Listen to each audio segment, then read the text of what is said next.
Hi, Flosstube. My name is Becca, and I'm SamBrie Stitches here on YouTube and other social media platforms. Welcome to another special edition of Interview with a Flosstuber. I am very excited to be here with Sherry. She is the Colorado cross stitcher. I've been watching her channel basically since she started, and one thing that I really enjoy is how soothing she is to listen to. Very calming. I can sit there and stitch and just listen to her talk, and I love it. She shows beautiful stitching, of course, and always enabling between her own haul and her shop haul. Is a lot of fun. You'll probably need a pen and paper sometimes. She does give a lot of advice too, which is really nice. If you ever needed any sort of advice, you go watch her channel as well. And I just really enjoy watching her, and I'm very excited that we get to do the interview. So before we jump into the questions, would you like to tell us a little bit about yourself? Well, sure. First of all, thanks for having me. I loved your channel, and I think this interview with a Flosstuber is such a fun idea. So thanks for having me. Glad we finally worked it out. Yeah. And just a little caveat, the advice I give is stitching advice, not like life advice. Oh, yeah. Yep. Yeah, for sure. I don't want people emailing me and asking me life advice because, okay. So I am Sherry. I am Colorado cross stitcher on Flosstube and YouTube, and have a shop by that name. I am married to my high school sweetheart, and we've been married 30 something years. I don't know how many years, but and we have 2 kids who are grown now. Our son lives in Albuquerque, and our daughter lives here in Fort Collins. And let's see, I have always loved doing cross stitching. We'll talk about that in a little bit, I think. But I stopped cross stitching. I started scrapbooking. So I had a scrapbooking business for many, many years. And then my daughter and I started knitting. So then I had a knitting shop for 15 years until just this last spring. And during COVID, I got back into cross stitching. Actually, a little before COVID, I got back into cross stitching, and then decided to have a cross stitching shop in addition to the yarn shop. And then all I wanted to do was cross stitch. So I sold the yarn shop to a longtime employee, and now I'm just running the cross stitching shop and love what I'm doing. So that's just a little nugget of who I am. That's an amazing journey just through crafting alone. Yeah. Wow. I've always loved crafting. That's amazing. So speaking of crafting, why did you start a Flosstube? Were there any particular motivations to that? Yeah, I started back to stitching, I think in 2017, and I had seen the Houses of Hawk Run Hollow. And I thought, oh, well, I'm just going to stitch that one because that's gorgeous. I love houses. And you know how that goes, then I thought, well, maybe I'll do the village. And then that for sure will be all that I'm going to cross stitch. And so the more I stitched, the more I wanted to stitch, but I don't have friends who stitch, or at least who are not as fanatic about it as I seem to be. So I thought if I start a Flosstube, I can talk stitching with anybody who might want to watch my channel, and we can talk in the comments. And so I really, really only started it just to get to know other stitchers, which has been super fun. Yep. Yeah, it's the perfect avenue for that. I love the conversations and the friendships that kind of develop just out of, people leaving comments on the videos. Yeah, for sure. It's pretty amazing. So this is probably kind of an obvious one, but how did you come up with your channel name? Well, I started an Instagram with that name first. And so then, of course, my Flosstube channel grew out of, I didn't want to have 2 different names. So I don't remember how I decided on that Instagram name other than, here we are in Colorado, which we've lived here for 11 years, and we have vacationed in Colorado our whole lives. And we just love being here in Colorado. So that just seemed fun to include that now that I can actually call myself a Coloradan. And the cross stitcher thing just was a tag along. If I'd thought through that I would have a shop someday, I would not have done that name because it's a long name to type in. But it is what it is. So it's all good. Yeah. And it kind of flows nicely too. So yeah, a little bit. Yeah. So how did you learn to stitch, and how long have you been stitching? Well, one of the summers of my college years, I was working third shift. So that's like the 11 to 7 shift in a factory. And my husband, who was my boyfriend at the time, was working the day shift. So we were like ships passing in the night, hardly seeing each other. And I needed something to do. So I went somewhere, I don't know where I went, and got a stamped cross stitch piece. And I made that. And I just had so much fun doing it. So I went to the knitting shop in town because I'd heard that they had embroidery things. Okay. And I went there and I asked if they had any kits. And the lady said, "Oh no, you don't want to do kits. You want to do counted cross stitch. That's the thing now, counted cross stitch." So she gave me like a 5-minute lesson. And I bought a book of Hummel patterns because my grandmother collected or had a collection of the little Hummel figurines. And off I went, and I've just loved it ever since. So I took it to college with me then that next fall and didn't stop until probably the early 2000s. And then I was just busy with so many other things. I didn't have time to do it. And also, my house doesn't have a lot of wall space. And back then, that's what you either didn't finish things, which of course I had plenty of that, or you framed it. And so it was so fun coming back into cross stitching in 2017. And it was through watching Flosstube that I learned, oh, well, you don't have to frame everything. You could do flat folds, you could do pillows, you could do seasonal things that you don't keep up all the time. And so that's kind of my journey with cross stitching. I left and then I came back. And once I came back, I thought, how did I ever give this up for years? Because I just love it so much. So. Yep, I get that. I did that. I did something similar where, I hadn't stitched for a few years and I came back to it and everything has changed. And it's so neat that we have a hobby where we enjoy the stitching and the time that it takes. It helps us relax and focus and all that stuff. But then we can turn it into a piece that we can decorate with, which is, it's awesome. Yeah, it's a lot of fun. So speaking of making pieces, do you have a favorite project that you've stitched so far?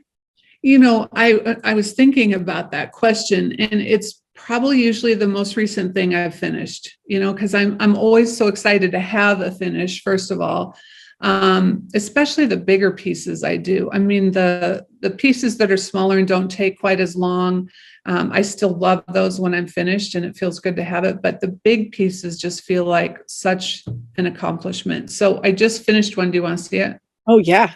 Okay. So I just finished Quaker Christmas 2 by Bygone Stitches.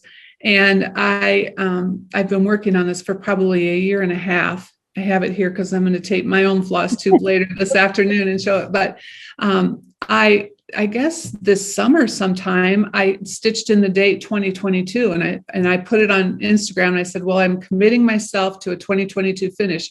Well, I was looking through my Instagram probably 3 weeks ago to find some information for somebody. And I saw that and I'm like, oh my gosh, I totally forgot that I was supposed to finish that. So I pulled it out and I got to finish. So here it is. Oh my gosh. Yeah, it's a big one. Oh, but wow. Super, super fun to do. And yeah, I don't know. It might be the biggest one that I've done. So pretty. It was really fun to do. I made, some mistakes that had to come out. That's the thing about Quaker. When you stitch Quaker, it's so symmetrical. If you screw up, sometimes it's hard to fudge that, which I always try to do. But yeah, I was stitching. There's another Halloween Quaker piece, and I had stitched this whole motif in the middle, like all the way around. And I get up to the part, the very end, and it's like touching the other one. And I was like, no. Right. You have to frog it all because, you just can't. I can't. I know some people leave their mistakes and they're okay with it. But when it comes to the Quakers, you need like your spacing and that kind of stuff. So I'm totally good with leaving mistakes in if they're not really noticeable. But yeah, Quakers. Yep. I feel the pain on that one. So what do you enjoy most about stitching? When I sit down in the evenings to stitch and I pick up whatever I'm working on and I pick up the needle and I just start it's just so calming. It's just so peaceful. And I can feel myself relax. And so that's what I like most about it, I think, is the relaxing attitude, or the just the feeling I get of calmness when I stitch. I mean, of course, I love the patterns, I love the colors, I love the designs, but it's really that. And when we were going through COVID, I was thinking, stitching, COVID was such an uncertain time. You didn't know what was happening. You didn't know how to prevent anything.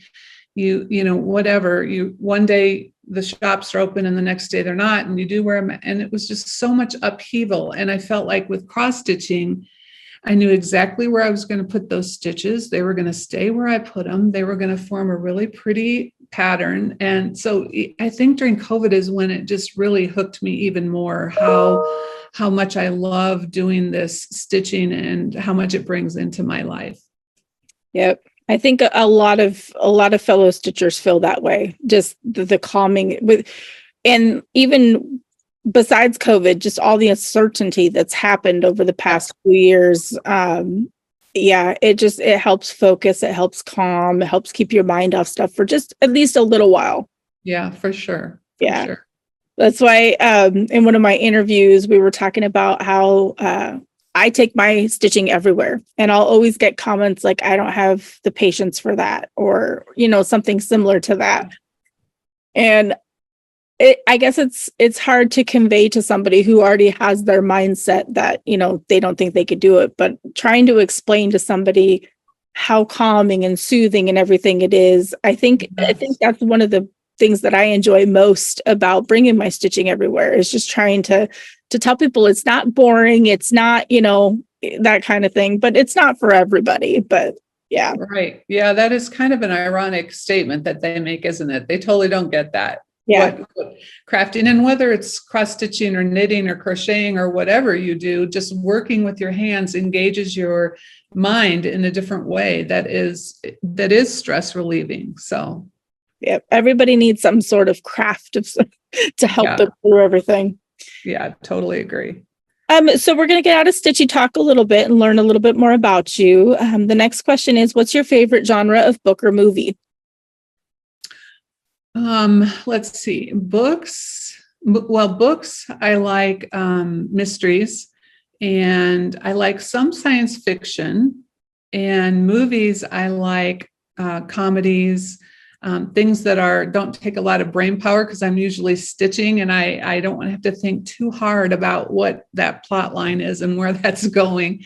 But I also like apocalyptic kinds of movies where some disaster has happened to the world, and this pod of people come up out of the bunker or whatever. And I don't know why I like that. It's so weird, but I just think it's interesting to see what the world would be like, in those cases, and just seeing people work together to accomplish things in that kind of a world is always interesting. So that's pretty much what I like, those kinds of things. We watch those kinds of movies too. Although sometimes I can't sleep at night because I'm starting like, well, what if that happens, kind of thing. I know. We'll have to compare notes, because maybe you've got some that I haven't watched yet. Sounds good. So what fictional place would you most like to go to? Mayberry, because I love the Andy Griffith Show. That is like, I can watch that show, and I don't even know if I watched it growing up, or reruns maybe by the time I got to the age of watching it. But I can watch that. I can watch those episodes over and over, because they just, the way the characters interact, it's just such a lovely town. There's always a little mini lesson in the 20 minutes of the episode, or 25 minutes. And it's just so funny. I mean, it's just real, pure, wonderful sense of humor, funny. So Mayberry, definitely. That's an original answer. I don't think anybody has answered, because usually people are like, Hogwarts or someplace in Lord of the Rings, or, that kind of thing. I love that. Well, Hogwarts would also be fun. So, and Lord of the Rings, but anyway, Mayberry for me. I love that. So if you could choose to do anything for a day, what would it be? I would I always love spending time with our adult kids because, now that they're out of the house, any day that we have with them is wonderful. So I would say choosing to spend time with our adult kids, both my husband and I, and if they're not available, then I love exploring new towns and shops and antique stores with my husband. We both like walking through antique stores and those kinds of things. So that would probably be my favorite way to spend a day. Yeah, that would be amazing. I would want to spend the day antiquing, but one that has a lot of antique samplers. Yes, that would be perfect. My daughter and I went antiquing about an hour away from where we live the other day. And we went to, I think, 4 different antique stores, and they had cross stitch, but it was all like 90, like more recent ones. And I'm like, it's not antique. Yeah, I don't know that I've ever found one in an antique store. You've been luckier than I have because I'm always looking for them. But yeah, I've only found 2 framed ones, but still, I'm still happy with that. Yeah, for sure. Yeah. So do you have any other hobbies besides cross stitch? Well, I do. I knit and I quilt and I do wool applique. And someday I'm going to get back to my scrapbooking. But right now, all I want to do is stitch. Really, I'm a little obsessive about it. So, yeah. Yeah. But I still like all of those things. Yeah. I did the scrapbooking for a little while. And it's funny because my younger daughter, she's 17. I think I only did like the first year or 2 of her life scrapbook. And she likes to go through. She's like, what happened? I'm like, well, it went digital. Life, yes. Scrapbooking. Right. Yeah. I got way behind on that one. So, well, at least you did a year or 2. I mean, I heard a lot of stories when I was doing scrapbooking classes on how, I was the 4th child and my oldest brother had a full album and I got an empty album with a birth certificate stuck in the middle of the pages or something, so at least you did a year or 2. That's good. Yeah, I mean, scrapbooking was like, there was a certain phase where everybody was scrapbooking, and we actually have a scrapbooking store here locally, which is crazy. Yeah. So yeah, but I fell behind. I'm sure a lot of people did. Okay. So this next question is one of my most favorite, and it's, how would your friends describe you? They would probably describe me as creative and enabling and organized and a little too obsessed with cross stitching. All right. I think those are good traits, and there's nothing wrong with being obsessed with cross stitching. So, well, yeah, there isn't. But Laura from Brenda and the Serial Starter posted some meme one time, not that long ago, a couple weeks ago, about how when you're excited to talk to your friend about a hobby that you share, and then you realize you're way more obsessed with it than they are, or something along those lines. I'm like, oh, that, yeah. I saw that. Yep. Feel that almost every day. Yeah. Trying to show my husband, like, my pieces, and he'll look at it and I'll be like, what is that? And I'm like, just say it looks nice. Right. I just need you to admire. Yeah. Yeah. All right. Back into some stitchy talk. How do you prefer to stitch? Do you use a hoop, a Q-snap, scroll frame, and hand? Yeah, I stitch with a hoop, and I use the wooden hardwick hoops because they don't leave a hoop mark. Like I used to use the spring tension hoops. And of course, that's what we used in the 90s when we were all stitching, or a lot of us did. And, but I could never iron out those hoop marks well enough. So I like wooden hoops. I still use the sewing method when I do it. I just leave my fabric a little looser in the hoop so it has a little give, so I can still stitch a little faster like that. That is pretty smart. I think I know Amy Loves Toads. She loves those spring hoops. We were talking about that. I've not tried hoops because I heard that you couldn't get the marks out. So, well, the nice thing about the spring hoops is it really does keep your fabric tight. But I was finding that I needed my fabric a little loose anyway, so that I, could do the sewing method and kind of get under there. So, the wooden ones work good for me anyway. Nice. Do you use a hoop or not use a hoop? I use Q-snaps. I've tried in hand stitching, but I have arthritis and I think it's just my hand cramps up. So yep, Q-snap all the way. On a frame?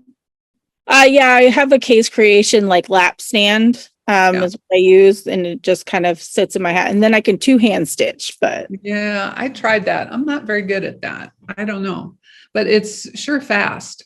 Yeah, well, it took me a while because I'm left-handed, so I'm like opposite pretty much everybody else on everything. So, my left hand is usually on the bottom, and I can go pretty quickly, but it takes a while. Do you have like a preferred fabric that you lean towards, or do you kind of stitch on everything? I like 25 count Lugana when I'm stitching 1/1 because I love the smaller size that it ends up being. And I love the coverage of one thread over one square on Lugana 25 count. For linen, I like stitching on 40 count. And then I went to the attic this summer and was bowled over by all of the beautiful pieces on 46 and 56 count. And gosh, they just look like little tapestries of art. I mean, they're just so fun on that tiny fabric. So I'm trying to at least go from 40 to 46. I have a 56 count Bristol sampler. Now, why did I start a Bristol sampler on a 56 count? I was not thinking that through.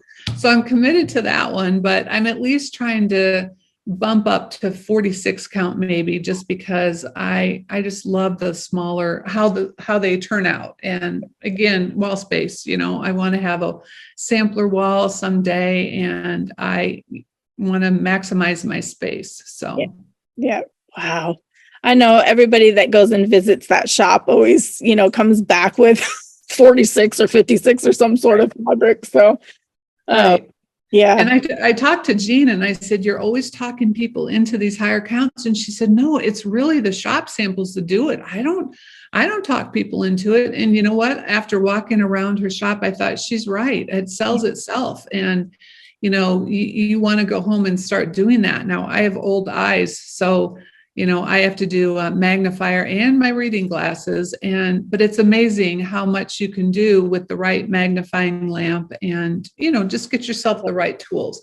Some people just don't enjoy it because it's too straining on their eyes, and that's totally good. You have to stitch on what you love. But Exactly. Wow. So do you have a favorite place that you've traveled, and did you bring stitching along when you went? I do have a favorite place. We went to Italy with friends about 5 years ago, and oh my gosh, what a beautiful country. And the thing about Europe is I love the history there. Churches are not like 200 years old. They're like 1,000 years old. And, the villages are, they weren't built in the 80s or the 60s or the 40s. They were built 1,000 years ago. And I just find all that history just so cool. I did not take stitching with me because I have to have my magnifier when I stitch. I can stitch on like 16 count Aida with my reading glasses. And maybe if I bumped up my reading glass number, I don't know. But generally when I travel, I don't take my stitching, and I miss it so much when I'm gone. So that's the problem with needing a magnifier.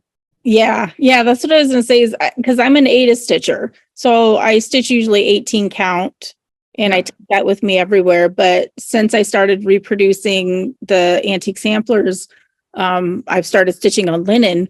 Yeah, like 36 count. But I can't take that with me everywhere because for some reason I still need a magnifying for 36 count, even though I can see 18 count is fine. So that's because you're looking at 36 threads in the inch instead of 18 squares in the inch. But it's just tougher. And I don't want to take those magna glasses or something when I'm on vacation and have people look at me like I'm from outer space or something. So no, it really doesn't matter. But yeah, I do. If I'm going somewhere and it's going to be for a long time, I do take 16 or 18 count Aida. And there's nothing. I love stitching on Aida too. And So I don't have any issues with that. It's just the sizing thing. Again, I'm trying to make things a little smaller to fit better in my house. So makes sense. Yeah. I'm finding that I'm running out of room in my house for stuff. That's why I decorate my hutch, and then I have like a hallway wall that I can put my, my bigger pieces on, and that's pretty much it. So yeah, you'll have to get to the point where you rotate things, I guess, if you just keep being as prolific as you are. it just makes me sad because I want everything out, or all the bigger pieces out. Right. It's a bummer. So what can you not do without for your stitching? Like your favorite go-to must-have? Would be my magnifying lamp for sure. And then second, probably my hoop. And I can stitch in hand. Like if I'm doing something narrow, obviously I stitch in hand for that, but I just feel like the hoop opens up the holes and makes it a little easier. So probably those two things. I also use a magnetic board, and I have a little easel that I prop my board on. And, so like we have stitching night at the shop on Thursday nights. And so that's what I pack. I have a magnifying glass there. I take my hoop, I take my little easel, my little magnet board, and I'm good to go. So you still stitch off paper patterns? Is that what you put on the magnifying board? Okay. Yeah. All right. Because I put them on from your iPad. Yeah, I stitch from my iPad, and so like I have to zoom in. Yeah. Paper anymore. I don't know what it is. I like the idea of that, because sometimes, like I just have been doing one of the birds of the feather patterns, and those are tiny. Like I think she always wanted to fit them on the back of one page, and so I have to blow them up and make a working copy. But having it on the iPad is something I've thought about, just for that ability alone, being able to zoom in. So do you scan it and put it on your iPad? So so paper patterns, you basically I take a picture of it with the iPad, and then I use Good Notes, I think is what it is, but you can use iBooks, you can use just in Photos itself, but you just take a picture and pop it in there, you're good to go. So that sounds great. It's so much easier, except for when I'm going places, I have to have my iPad out, and then I have to have my stitching out, and I'm sitting in a waiting chair. I look like I'm you're spreading. But whatever works. Yeah. So how do you decide on what you're going to work on next for your projects? Boy, it's just, when I got back into cross stitching in 2017, I think it was, I was just going to do the one. And in the past, I've always just done one project at a time. Like back in the 90s, I don't know of anybody who had multiple whips going on, And so when I got back into it, that was my mindset. Well, I'm just going to do one. So I'll find one I want to work on, and then I'll do that. And then you know how that goes. You start watching Flosstube, and I keep a spiral notebook next to my stitching chair while I watch, because I'm writing down all kinds of patterns. And, so then I went to, it wouldn't be bad to have a couple of projects going on. I talked myself into a couple, and then that became 3 or 4. And now I probably have 20 whips.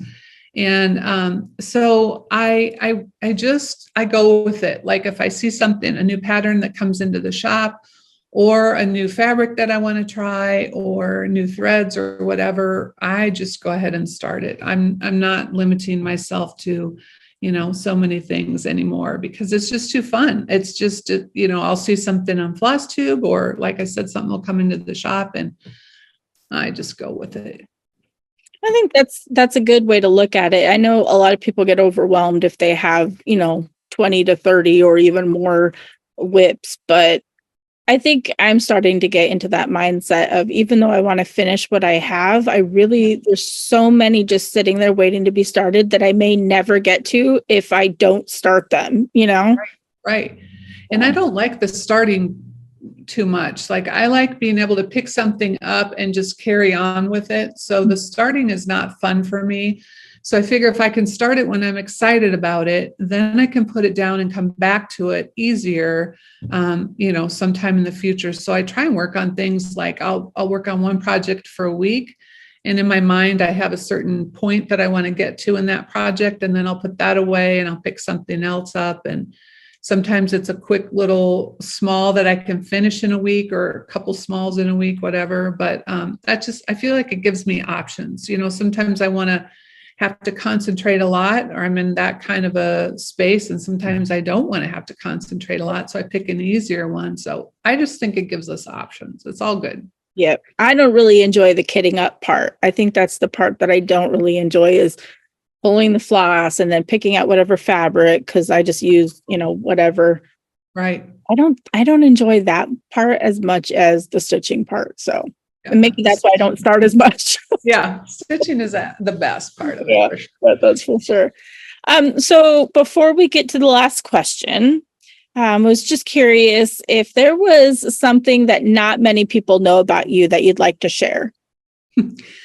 Well, I was thinking about that question, and I think this was just like 6 or 7 years ago, but I don't think I've ever shared it on Flosstube, is that I used to do color and style consulting along with the yarn shop business. I had training from House of Color, which is a wonderful color analysis company. And I loved doing that, bringing people in and helping them figure out what colors were the best on them. And then the style thing too. It was just a whole new, I had my colors done back in, I don't know, a long time ago, maybe in college, and turns out they were wrong. So that wasn't helpful, but it's just something that was, one of my friends still does it in Nebraska. And I wanted to go to her because I'd actually had my colors done twice, and both of them said 2 different things, and both of them were wrong, as it turns out.